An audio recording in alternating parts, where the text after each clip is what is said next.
कुंडली लाइट पहला सॉफ्टवेयर आया कंप्यूटर का, जो कुंडली बनाने के लिए प्रयोग होता था, और दुर्लभ जैन करके उसमें लिखा रहता था। दुर्लभ जैन, जी हाँ, होता था। तो उसमें जो आपने कभी देखा हो, निरियन और सायन ग्रह लिखा रहता था। हाँ जी। निरियन ग्रह वह होता है जब अयनांश नहीं जोड़ा रहते जी बिल्कुल। उसमें आकाश में आप देखेंगे तो नहीं दिखेगा, उतने राशि अंश का विकल्प है। फिर उसमें अयनांश जोड़ देते हैं तो सायन हुआ। सायन होने पर वह जितने राशि अंश कला विकल्प आया उतने राशि अंश कला विकल्प आकाश में देखेंगे तो वह दिखेगा। तो सायन का ही व्यवहार बहुत सारे ऐसे स्थान हैं, प्रांत विशेष हैं, मैं नाम नहीं लूंगा, यानी जहां पर सायन का ही व्यवहार करते हैं, निरयन का व्यवहार नहीं करते, परंतु एक अधिकांश हिस्सा निरयन का व्यवहार करता है। अब आइए शास्त्रीय परंपरा की।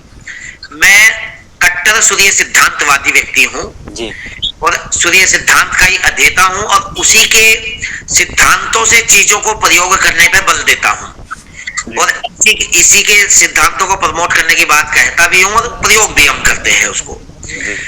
और इसी का एक सॉफ्टवेयर भी बना है, अमित मिश्रा हमारे शिष्य की तरह हैं, बीएचयू से हैं। हाँ जी। तो वो हमसे अभी 2-3 दिन पहले भी उनसे कुछ विषयों को लेकर चर्चा हुई थी, उन्हें कुछ लगा। तो हम हमेशा एक ही बात कहेंगे, शास्त्र जो ऋषि मुनियों ने कहा है उसको हम माने, क्योंकि वो शास्त्र हमारी परंपरा के आचार्यों के द्वारा के प्रतिपादित किए गए हैं। हम एक ऐसा कोई मतलब कि कागज ले रहे हैं जिसका हमको पता ही नहीं कि ये किसने बनाया है, कैसे बनाया है, और उसका क्या आधार है, कितनी प्रामाणिकता है। क्योंकि जब टेलीस्कोप से भी, क्योंकि मैंने टेलीस्कोप से या सूक्ष्मदर्शी अंतर से भी कई बार ग्रहों को देखा, तो जब देखते हैं तो बड़ा मुश्किल होता है, क्योंकि उसको पकड़ना ही। और चंद्रमा के बारे में तो हर आपको 1 मिनट 2 मिनट के बाद लोकेशन आपको बदलना पड़ता है, यदि आपने मैनुअल नहीं, वो यदि मतलब ऑटो मोड पे नहीं लगा रखा, मैनुअल मोड पे लगा रखा है और फिट कर दिया, तो जब ही आप चंद्रमा जहां देख रहे हैं उसके 1-1.5 मिनट बाद ही चंद्रमा आपको दिखेगा नहीं, वहां आपको चेंज करना पड़ेगा अपना टेलीस्कोप का लोकेशन। तो देखिए, शास्त्रों का अनुपालन ही करना चाहिए और शास्त्रीय पंचांगों को ही व्यवहार में प्रयोग करना चाहिए, ऐसा मेरा व्यक्तिगत है। और इसमें किसी की भी टिप्पणी आप व्यक्तिगत ही ले सकते हैं जी। और क्योंकि वो बाकी नहीं तो भी विवाद का ही विषय बनेगा जी। पंचांगों का एक ग्रुप है, सनातन ऋग पंचांग करके ग्रुप है, और मैं उसमें रहा भी बहुत समय तक है, और लगभग 100 से ज्यादा पंचांग निर्माताओं से मेरे संपर्क में है, 100 से ज्यादा पंचांग निर्माता, क्योंकि पंचांगों में मैं काफी काम भी कर दिया जाए। और रही बात मुहूर्त इत्यादि के बारे में, आपने जो बात अनुज जी कही, यह एक अच्छा प्रश्न आपका रहा। मुहूर्त में कई चीजें होती हैं, कई चीजों में मध्याह्न महत्वपूर्ण होता है और कई में मध्यरात्रि महत्वपूर्ण होती है, कई में उदय और कई में अस्त। जहां मध्याह्न व्यापिनी, जैसे पितृकर्मेषु मध्याह्न व्यापिनी तिथि ग्राह्या, पितृकर्मों में आपकी कम छलिए तो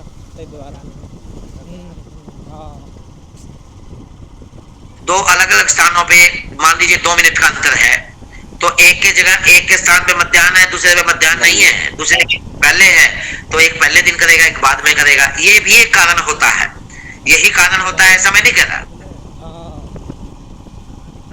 परंतु ये भी एक बहुत जगह कारण बनता है। देखिए, स्थानाभिप्रायिक जब आप गणना करते हैं वही व्यवहारिक है, क्योंकि आपके ग्रह है जो आपको अभी मैंने जो वो दिखाया, अभी आकाश का एक इसी समय में, उसी समय में अमेरिका का यदि आपको धनु लगन पूर्व में दिख जाता, क्योंकि वो हमसे 180 डिग्री पे है, और जो हमारे आकाश में दिख रहे थे शुक्र है, वो आपको धरती में दिखता और उनके आकाश में चेंज हो जाता, मतलब चेंज हो जाता, क्योंकि प्रभावित करने वाले वही ग्रह हैं धरती के, परंतु कहां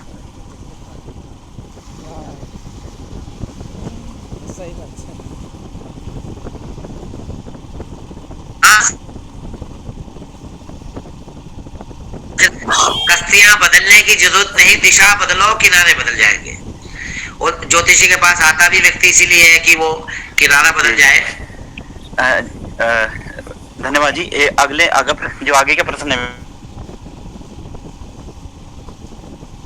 रोकते हैं कि लोग अक्सर पूछते हैं कि विवाह कब होगा, विदेश कब गमन होगा या अन्य कब होगा।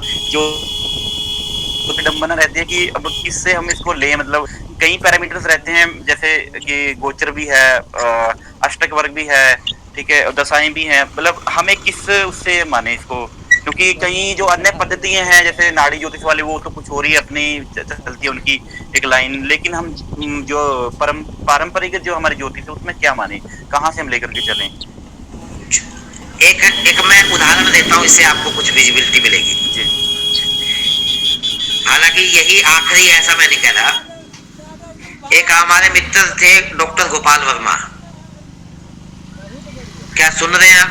हाँ जी, मैं सुन रहा हूँ हाँ जी। हाँ, डॉक्टर गोपाल वर्मा, उनका प्रेम प्रसंग चल रहा था लंबा।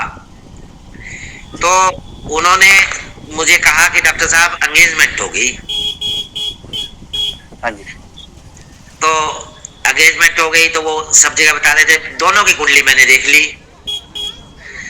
अब दोनों की कुंडली जब मैंने देख ली तो मैंने कहा डॉक्टर साहब आप मत ज्यादा फैलाओ इसको, एंगेजमेंट को। जब भी वो कहीं बता रहे थे तो मैं रोक रहा था उनको।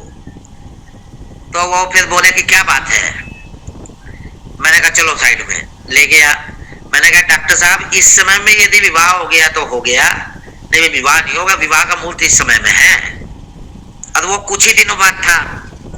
यदि आपका इस समय में विवाह हो गया उनसे तो हो गया, नहीं तो होगा नहीं।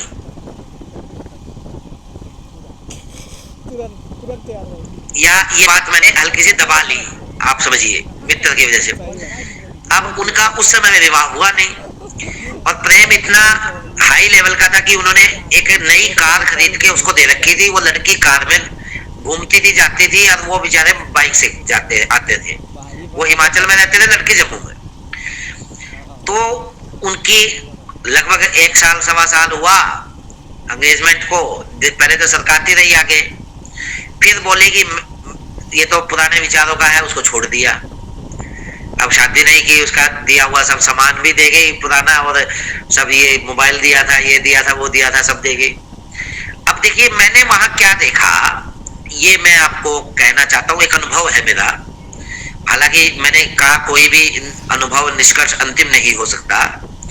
और आपका प्रश्न बहुत यानी इतना छोटा प्रश्न नहीं है आपका, और इसका उत्तर छोटा नहीं हो सकता, लेकिन एक डायमेंशन मैं आपके सामने रख रहा हूँ।